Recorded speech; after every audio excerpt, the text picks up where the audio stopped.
Pada waktu itu orang Filistin mengerahkan tentaranya untuk berperang melawan orang Israel. Lalu berkatalah Akhis kepada Daud, "Ketahuilah baik-baik bahwa engkau beserta orang-orangmu harus maju berperang bersama-sama dengan aku dalam tentara." Jawab Daud kepada Akhis, "Baik, engkau akan tahu apa yang dapat diperbuat hambamu ini." Lalu Akhis berkata kepada Daud, "Sebab itu, aku mengangkat engkau menjadi pengawalku sendiri sampai selamanya." Adapun Samuel sudah mati. Seluruh orang Israel sudah meratapi dia, dan mereka telah menguburkan dia di Rama, di kotanya. Dan Saul telah menyingkirkan dari dalam negeri para pemanggil arwah dan roh peramal. Orang Filistin itu berkumpul, lalu bergerak maju dan berkemah dekat Sunem. Saul mengumpulkan seluruh orang Israel, lalu mereka berkemah di Gilboa.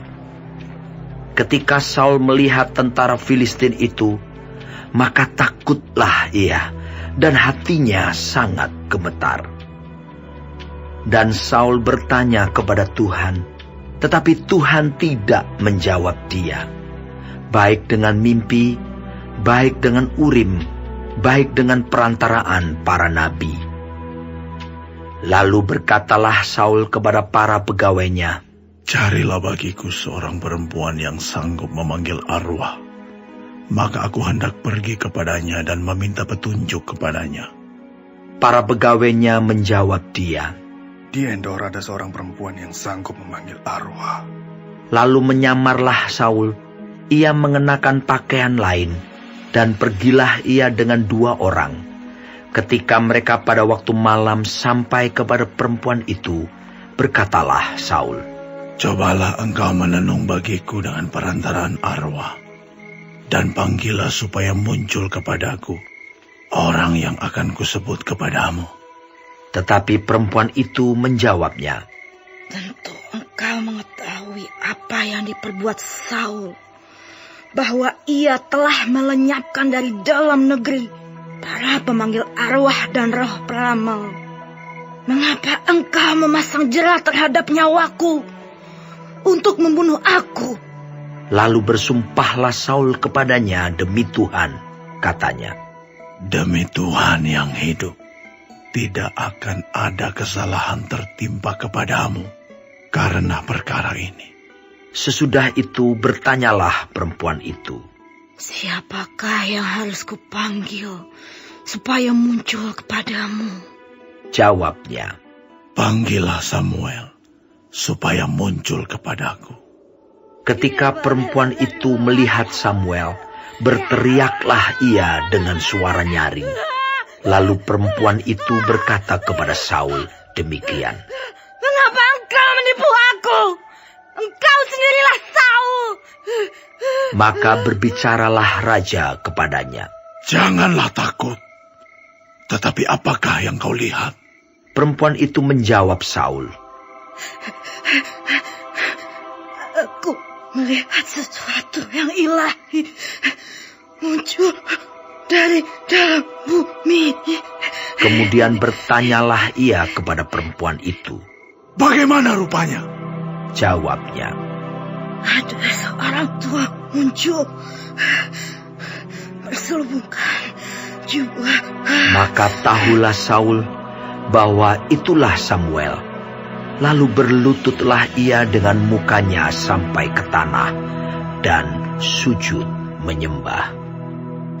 Sesudah itu berbicaralah Samuel kepada Saul, "Mengapa engkau mengganggu aku dengan memanggil aku muncul?" Kata Saul, "Aku sangat dalam keadaan terjepit.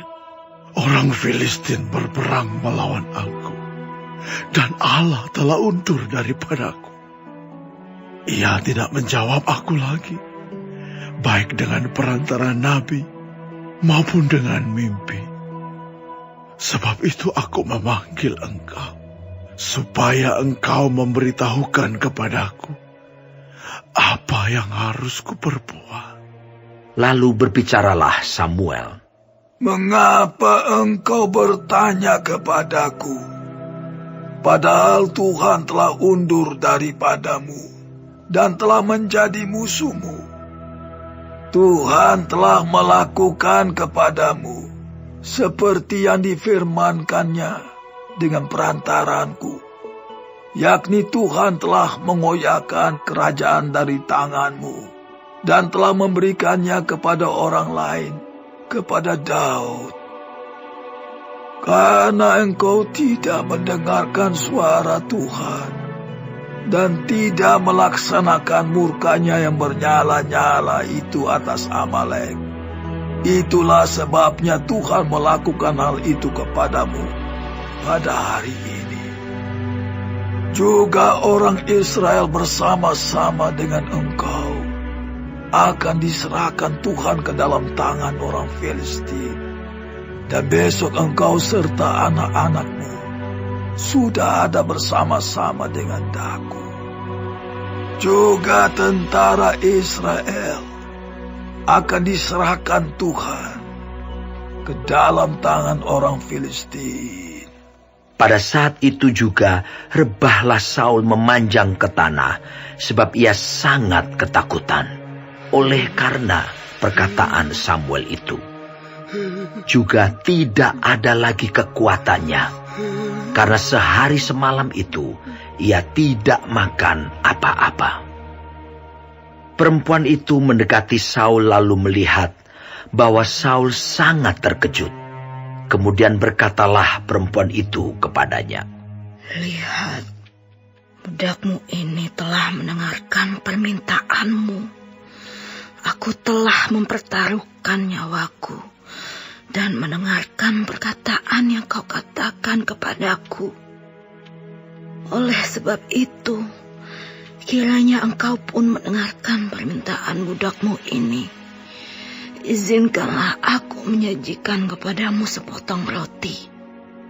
Makanlah, supaya ada kekuatanmu apabila engkau berjalan pula."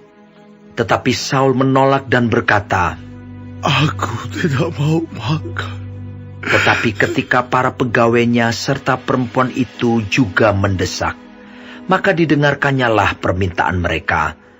Lalu bangkitlah ia dari tanah dan duduk di balai-balai. Perempuan itu mempunyai seekor anak lembu tambun di rumahnya, maka segeralah ia menyembelih itu. Ia mengambil tepung, diremasnya, dan dibakarnya menjadi roti yang tidak beragi. Dihidangkannyalah semuanya itu ke depan Saul dan ke depan para pegawainya. Lalu mereka makan. Kemudian bangkitlah mereka dan pergi pada malam itu juga.